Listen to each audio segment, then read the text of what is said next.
सत श्री अकाल, स्वागत है। गौरव शुक्ला मैं हां तुहाडे नाल। इस बुलेटिन का आगाज करांगे सब तो पहला गल सुच्चा सिंह लंगा दी। जी लंगा एक बार मुड़ तो सुर्खियां दे विच ने, पर उन्हां नूं मिली मुआफी दे उत्ते विवाद खड़ा हो गया है। जथेदार साहब ने लंगा नूं राजनीतिक जीवन दे विच विचरण दी आजादी दित्ती तां अकाली दल दे अंदरों ही फैसले दे उत्ते किंतु परंतु होण लगे। मेरे को बजट है तो ये मैं संत को माफी मांगना, मेरे को बजट है तो ये मैं संत को माफी मांगना। तैनू पंज सिंह साहबान वालों 21 दिन इतने दरबार साहब दे विच 1 घंटा बरतन मंगने, 1 घंटा परिक्रमा दे विच बैठ के कीर्तन सुनना ते 21 पाठ ही जपजी साहब दे करने हैं।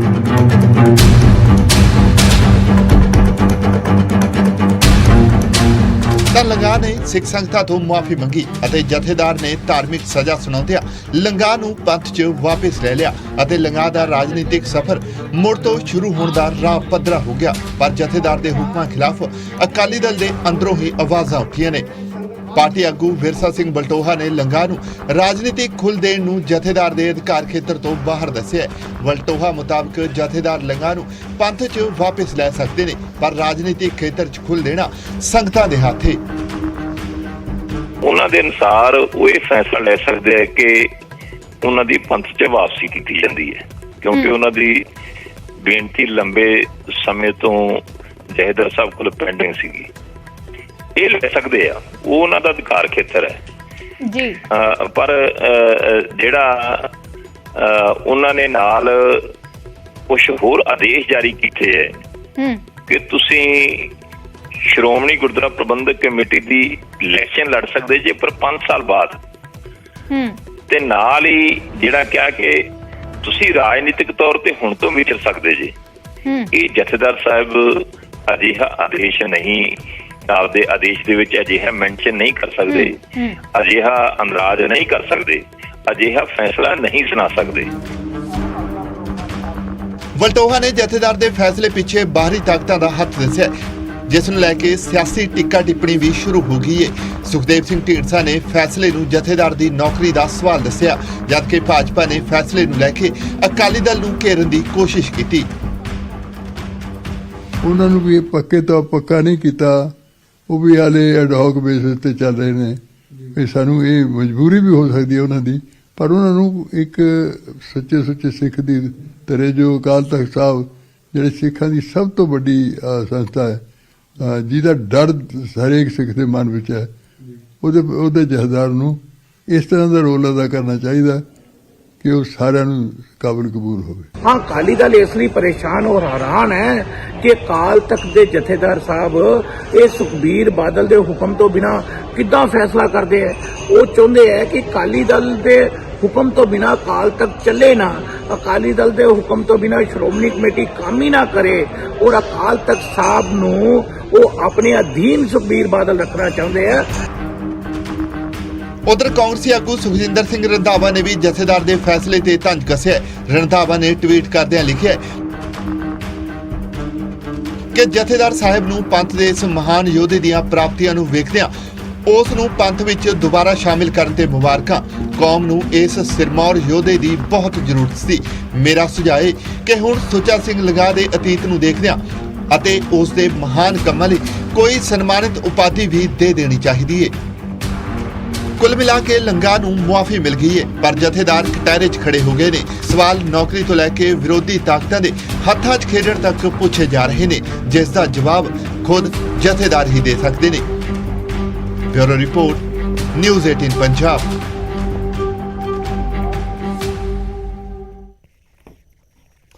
ਹੁਣ ਅੱਗੇ ਵਧਦੇ ਤੇ ਜ਼ਿਕਰ ਉਸ ਬਿਆਨ ਦਾ ਜਿਸ ਨੇ ਪੰਥਕ ਸਿਆਸਤ ਨੂੰ ਪਖਾ ਦਿੱਤਾ ਹੈ। ਇਕਬਾਲ ਸਿੰਘ ਲਾਲਪੁਰਾ ਨੇ ਨਾ ਸਿਰਫ ਸਿੱਖਾਂ ਦੀ ਘਟਦੀ ਆਬਾਦੀ ਦੇ ਉੱਤੇ ਚਿੰਤਾ ਜਤਾਈ ਹੈ, ਬਲਕਿ ਸ਼੍ਰੋਮਣੀ ਕਮੇਟੀ ਨੂੰ ਵੀ ਨਿਸ਼ਾਨੇ ਦੇ ਉੱਤੇ ਲਿਆ ਤੇ ਇੱਕ ਮੀਟਿੰਗ ਦਾ ਹਵਾਲਾ ਦਿੱਤਾ ਤਾਂ ਅੱਗੋਂ ਸ਼੍ਰੋਮਣੀ ਕਮੇਟੀ ਦੇ ਵੱਲੋਂ ਵੀ ਚੁਣੌਤੀ ਦਿੱਤੀ ਗਈ ਹੈ।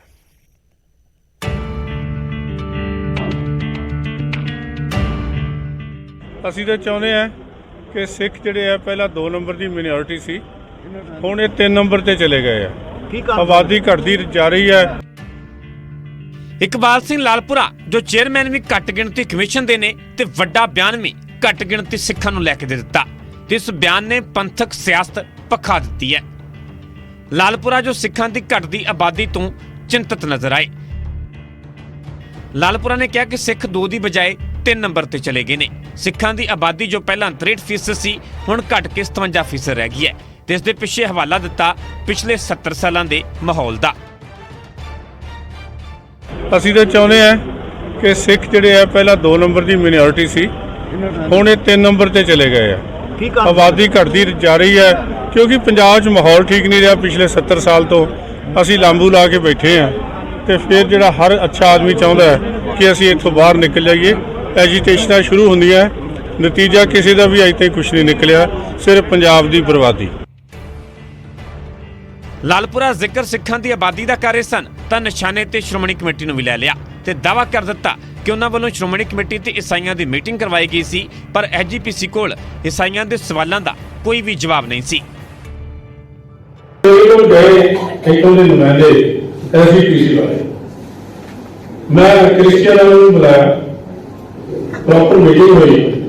ਕ੍ਰਿਸਚੀਅਨਾਂ ਨੇ ਜੋ ਸਵਾਲ ਕੀਤੇ ਇਹਦਾ ਕੋਈ ਜਵਾਬ ਕੋਈ ਨਹੀਂ ਸੀ। ਲਾਲਪੁਰਾ ਨੇ ਮੀਟਿੰਗ ਦਾ ਹਵਾਲਾ ਦਿੱਤਾ ਤਾਂ ਅੱਗੋਂ ਸ਼੍ਰੋਮਣੀ ਕਮੇਟੀ ਨੇ ਮੀਟਿੰਗ ਦੇ ਮਿੰਟਸ ਜਾਰੀ ਕਰਨ ਦੀ ਚੁਣੌਤੀ ਦੇ ਦਿੱਤੀ। ਮੈਂ ਲਾਲਪੁਰਾ ਸਾਹਿਬ, ਮੈਂ ਉਸ ਮੀਟਿੰਗ ਵਿੱਚ ਹਾਜ਼ਰ ਸੀ, ਮੈਨੂੰ ਬਿਲਕੁਲ ਬਕਾਇਦਾ ਯਾਦ ਹੈ। ਜੇ ਤੁਸੀਂ ਉਸ ਮੀਟਿੰਗ ਦੇ ਮਿੰਟਸ ਜਿਹੜੇ ਆ ਉਹ ਜਨਤਕ ਤੌਰ ਤੇ ਕਰ ਦਿਓਗੇ ਤੇ ਮੈਨੂੰ ਲੱਗਦਾ ਇਹ ਸ਼ਾਇਦ ਤੁਹਾਡਾ ਜਿਹੜਾ ਤੁਹਾਨੂੰ ਕੋਈ ਭੁਲੇਖਾ ਪਿਆ ਹੋਵੇਗਾ, ਇਸ ਨੂੰ ਤੁਸੀਂ ਨਿਵਰਤ ਕਰ ਸਕੋਗੇ। ਉਸ ਮੀਟਿੰਗ ਦੇ ਵਿੱਚ ਬਕਾਇਦਾ ਇਹ ਗੱਲ ਪੂਰੇ ਕਹਿੰਦੇ ਹੁੰਦੇ ਆ ਦਲੀਲ ਨਾਲ ਕੀਤੀ ਗਈ ਸੀ ਕਿ ਸਿੱਖ ਜਿਹੜਾ ਕਿਸੇ ਦੇ ਧਰਮ ਪਰਿਵਰਤਨ ਦੇ ਵਿੱਚ ਵਿਸ਼ਵਾਸ ਨਹੀਂ ਰੱਖਦਾ। ਹੁਣ ਇੱਕ ਨਜ਼ਰ ਪੰਜਾਬ ਦੇ ਸਿੱਖਾਂ ਦੀ ਆਬਾਦੀ ਦੇ ਗ੍ਰਾਫ ਤੇ ਵੀ ਮਾਰ ਲੈਂਦੇ ਆ।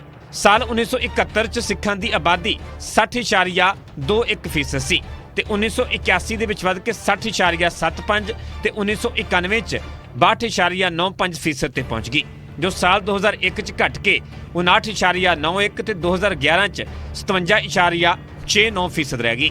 ਜ਼ਿਕਰਯੋਗ ਹੈ ਕਿ ਸ਼੍ਰੋਮਣੀ ਕਮੇਟੀ ਚੋਣ ਵੇਲੇ ਵੀ ਐਜੀਪੀਸੀ ਤੇ ਲਾਲਪੁਰਾ ਆਮੋ ਸਾਹਮਣੇ ਹੋਏ ਸਨ। ਸ਼੍ਰੋਮਣੀ ਕਮੇਟੀ ਨੇ ਲਾਲਪੁਰਾ ਤੇ ਚੋਣ ਦੇ ਵਿੱਚ ਦਖਲਅੰਦਾਜ਼ੀ ਦੇ ਇਲਜ਼ਾਮ ਲਗਾਏ ਸਨ, ਹਾਲਾਂਕਿ ਲਾਲਪੁਰਾ ਇਹਨਾਂ ਇਲਜ਼ਾਮਾਂ ਨੂੰ ਰੱਦ ਕਰ ਚੁੱਕੇ ਨੇ। ਮੋਗਾ ਤੋਂ ਦੀਪਕ ਸਿੰਗਲਾ, ਨਿਊਜ਼ 18 ਪੰਜਾਬ।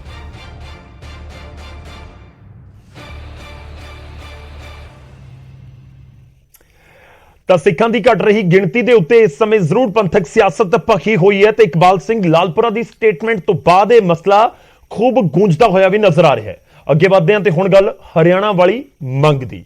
ਚੰਡੀਗੜ੍ਹ ਦੇ ਵਿੱਚ ਜ਼ਮੀਨ ਵਾਲੀ ਮੰਗ ਦੇ ਉੱਤੇ ਸਿਆਸਤ ਭਖੀ ਹੋਈ ਹੈ ਤੇ ਇਸ ਵਿਚਾਲੇ ਹਰਿਆਣਾ ਦੇ ਮੁੱਖ ਮੰਤਰੀ ਨੇ 2 ਟੁਕ ਕਹਿ ਦਿੱਤਾ ਕਿ ਸਾਡੀ ਮੰਗ ਦੇ ਉੱਤੇ ਪੰਜਾਬ ਨੂੰ ਇਤਰਾਜ਼ ਕਿਉਂ ਹੈ, ਤੇ ਦੂਜੇ ਪਾਸੇ ਪੰਜਾਬ ਦੀਆਂ ਸਿਆਸੀ ਧਿਰਾਂ ਇੱਕੋ ਸੁਰ ਦੇ ਵਿੱਚ ਕਹਿ ਰਹੀਆਂ ਨੇ ਕਿ ਚੰਡੀਗੜ੍ਹ ਦੇ ਵਿੱਚ ਹਰਿਆਣਾ ਦੀ ਵੱਖਰੀ ਵਿਧਾਨ ਸਭਾ ਨਹੀਂ ਬਣਨ ਦੇਵਾਂਗੇ।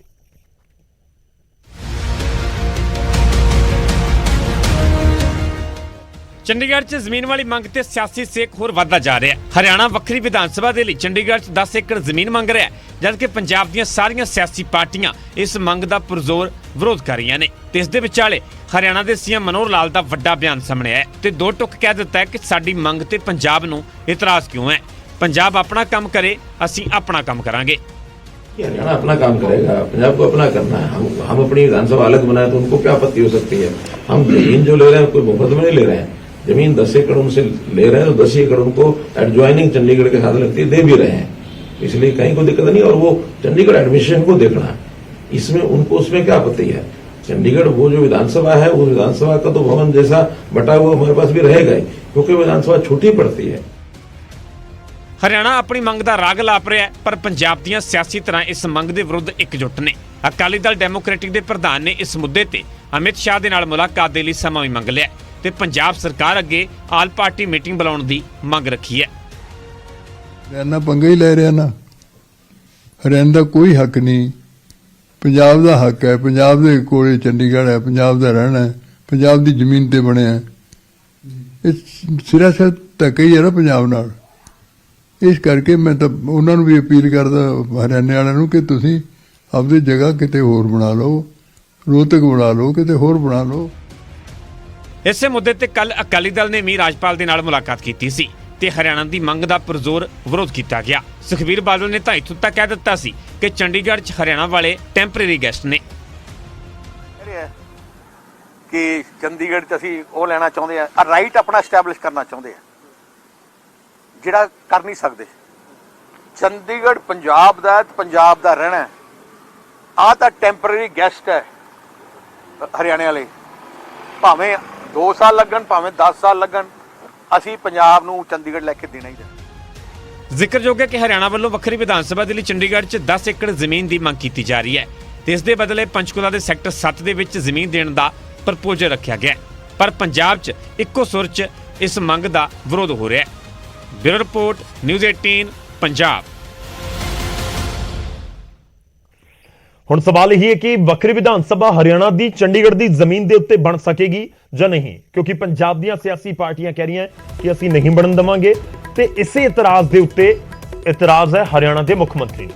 ਹੁਣ ਅੱਗੇ ਵਧਦੇ ਹਾਂ ਤੇ ਗੱਲ ਜ਼ਮੀਨ ਦੀ ਹੋ ਰਹੀ ਹੈ ਤਾਂ ਇੱਕ ਜ਼ਮੀਨ ਜੋ ਵਿਵਾਦਾਂ ਦੇ ਵਿੱਚ ਹੈ ਔਰ ਇਹ ਜ਼ਮੀਨ ਖਰੀਦ ਦਾ ਮਾਮਲਾ ਹੈ। ਜੀ ਹਾਂ, ਜਾਂਚ ਦੇ ਘੇਰੇ ਦੇ ਵਿੱਚ ਇੱਕ ਹੋਰ ਜ਼ਮੀਨ ਖਰੀਦ ਦਾ ਮਾਮਲਾ ਹੈ। ਸਰਹੱਦੀ ਪਿੰਡ ਦੇ ਵਿੱਚ ਜੋ ਜ਼ਮੀਨ ਖਰੀਦੀ ਗਈ ਉਸ ਦੀ ਜਾਂਚ ਕੀਤੀ ਜਾਏਗੀ। ਖੇਤੀਬਾੜੀ ਮੰਤਰੀ, ਪਿੰਡ ਵਿਕਾਸ ਮੰਤਰੀ ਕੁਲਦੀਪ ਸਿੰਘ ਢਾਲੀਵਾਲ ਦੇ ਵੱਲੋਂ ਕਿਹਾ ਗਿਆ ਤੇ ਉਹਨਾਂ ਨੇ ਅੰਮ੍ਰਿਤਸਰ ਦੇ ਰਾਣੀਆਂ ਪਿੰਡ ਦਾ ਦੌਰਾ ਕੀਤਾ ਸੀ ਤੇ ਜ਼ਮੀਨ ਦਾ ਜ਼ਿਕਰ ਕੀਤਾ। ਦਰਅਸਲ 2008 ਦੇ ਵਿੱਚ ਬਾਦਲ ਸਰਕਾਰ ਦੇ ਸਮੇਂ ਜ਼ਮੀਨ ਖਰੀਦੀ ਗਈ ਸੀ।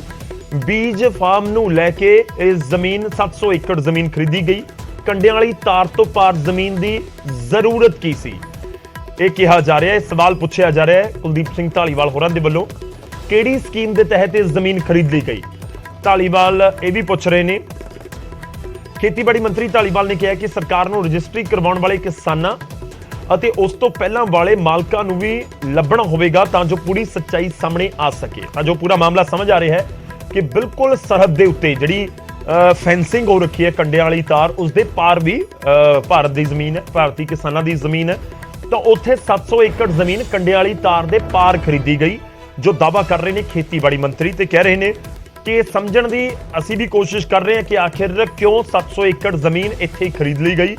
ਜਿਹੜੇ ਕਿਸਾਨਾਂ ਨੇ ਵੇਚੀ ਜਾਂ ਉਸ ਤੋਂ ਪਹਿਲਾਂ ਵਾਲੇ ਜਿਹੜੀ ਮਾਲਕਾਨਾ ਹੱਕ ਸੀ ਜਿਨ੍ਹਾਂ ਦਾ, ਉਹਨਾਂ ਦੀ ਵੀ ਜਾਂਚ ਹੁਣ ਕੀਤੀ ਜਾਏਗੀ। ਤਾਂ ਇਹ ਪੂਰੀ ਖਰੀਦ ਔਰ ਖਰੀਦ ਦਾ ਮਾਮਲਾ ਜਾਂਚ ਦੇ ਘੇਰੇ ਦੇ ਵਿੱਚ ਹੈ, ਜੋ ਕੈਬਨਿਟ ਮੰਤਰੀ ਦਾਅਵਾ ਕਰਦੇ। ਤੇ ਰਾਣੀਆਂ ਬਾਰਡਰ ਅੰਮ੍ਰਿਤਸਰ ਜ਼ਿਲ੍ਹੇ ਦੇ ਉਹਦੇ ਕੰਢੇ ਤੇ ਖੜੇ ਆ ਹਲੇ।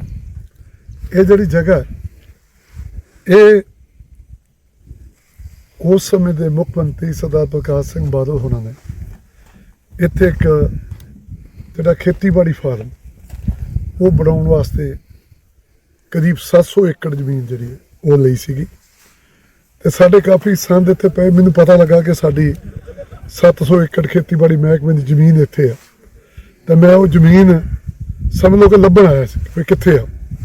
ਤੇ ਮੈਂ ਨਾਲ SDM ਸਾਹਿਬ ਨੂੰ, ਆਪਣੇ ਖੇਤੀਬਾੜੀ ਅਫਸਰਾਂ ਨੂੰ, ਨਾਲ ਬਲਦੇਵ ਸਿੰਘ ਜਿਹੜੇ ਸਾਡੇ ਪੰਚ ਸਭਾ ਦੇ ਚੇਅਰਮੈਨ ਨੇ, ਉਹਨਾਂ ਦਾ ਹਲਕਾ ਪੈਂਦਾ ਹੈ ਰਾਜਸ਼ਾਹੀ ਦੇ ਵਿੱਚ ਹੈ, ਅਖੀਰ ਦੇ ਵਿੱਚ ਹੈ ਰਾਣੀਆਂ ਪਿੰਡ ਜਿਹੜਾ।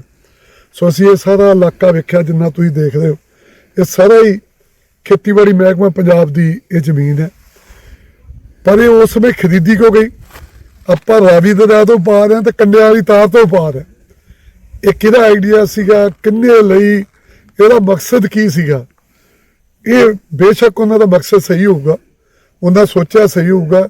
ਇਹ ਜ਼ਮੀਨ ਵੀ ਮੁੱਲ ਲਈ ਸਾਰੀ ਪੰਜਾਬ ਸਰਕਾਰ ਨੇ, ਕਰੀਬ 32 ਕਰੋੜ ਦੀ ਇਹ ਜ਼ਮੀਨ ਜਿਹੜੀ ਹੈ, ਇਹ 5 ਲੱਖ ਨੂੰ ਏਕੜ ਉਸ ਸਮੇਂ ਲਈ ਸੀਗੀ। ਉਹਦੇ ਉੱਤੇ 40 ਕਰੋੜ ਰੁਪਈਆ ਲੱਗਾ। 32 ਕਰੋੜ ਤੇ ਜ਼ਮੀਨਾਂ ਲੈ ਦਿੱਤਾ, ਬਾਕੀ ਇੱਥੇ ਬੋਲ ਕਰਾਏ। ਸਾਡੇ ਸੰਦ ਅਜੇ ਵੀ ਇੱਥੇ ਖੜੇ ਆ, ਟਰੈਕਟਰ ਕਈ ਕੁਝ ਖੜਾ ਹੈ। ਇਹ 40 ਕਰੋੜ ਰੁਪਈਆ ਲੱਗਾ। ਮੈਂ ਉਹੀ ਦੇਖਣਾ ਹੈ ਵੀ ਇੰਨਾ ਕੀਮਤੀ ਪੈਸਾ, ਇੰਨਾ ਕਰੋੜਾਂ ਦੇ ਵਿੱਚ ਪੈਸਾ ਜਿਹੜਾ ਇਹ ਕਾਹਦੇ ਲਈ ਲਾਤਾ ਗਿਆ? ਬਿਨਾਂ ਵਰਤੋਂ ਤੋਂ ਇਹ ਖੜੀ ਹੈ ਜ਼ਮੀਨ ਤੇ ਇਹਨੂੰ ਹੁਣ ਵਰਤੋਂ 'ਚ ਕਿੱਦਾਂ ਲਿਆਂਦਾ ਜਾ ਸਕਦਾ? ਇਹਦੇ ਬਾਰੇ ਸਾਰਾ ਮਤਲਬ ਤਾਂ ਜਾਂਚ ਦਾ ਜ਼ਿਕਰ ਕੀਤਾ ਜਾ ਰਿਹਾ ਹੈ ਖੇਤੀਬਾੜੀ ਮੰਤਰੀ ਦੇ ਵੱਲੋਂ ਕਿ 700 ਏਕੜ ਜ਼ਮੀਨ ਖਰੀਦੀ ਕਿਉਂ ਗਈ। ਤੇ ਇਸ ਵਿਚਾਲੇ ਖੇਤੀਬਾੜੀ ਮੰਤਰੀ ਕੁਲਦੀਪ ਸਿੰਘ ਢਾਲੀਵਾਲ ਨੇ ਅੰਮ੍ਰਿਤਸਰ ਦੇ ਵਿੱਚ ਭਾਰਤ ਪਾਕਿਸਤਾਨ ਸਰਹੱਦ ਦੇ ਉੱਤੇ ਕੰਡਿਆਂ ਵਾਲੀ ਤਾਰ ਤੋਂ ਪਾਰ ਖੇਤੀ ਕਰਨ ਵਾਲੇ ਕਿਸਾਨਾਂ ਦੇ ਨਾਲ ਵੀ ਮੁਲਾਕਾਤ ਕੀਤੀ ਗਈ। ਇਸ ਦੌਰਾਨ ਉਹਨਾਂ ਕਿਸਾਨਾਂ ਦੀਆਂ ਮੁਸ਼ਕਲਾਂ ਸੁਣੀਆਂ ਅਤੇ ਮੁੱਖ ਮੰਤਰੀ ਭਗਵੰਤ ਮਾਨ ਦੇ ਨਾਲ ਮੁਸ਼ਕਲਾਂ ਨੂੰ ਲੈ ਕੇ ਗੱਲਬਾਤ ਕਰਨ ਦਾ ਭਰੋਸਾ ਵੀ ਦਿੱਤਾ। ਜ਼ਿਕਰ ਖਾਸ ਹੈ ਕਿ ਕੁਝ ਸਮਾਂ ਪਹਿਲਾਂ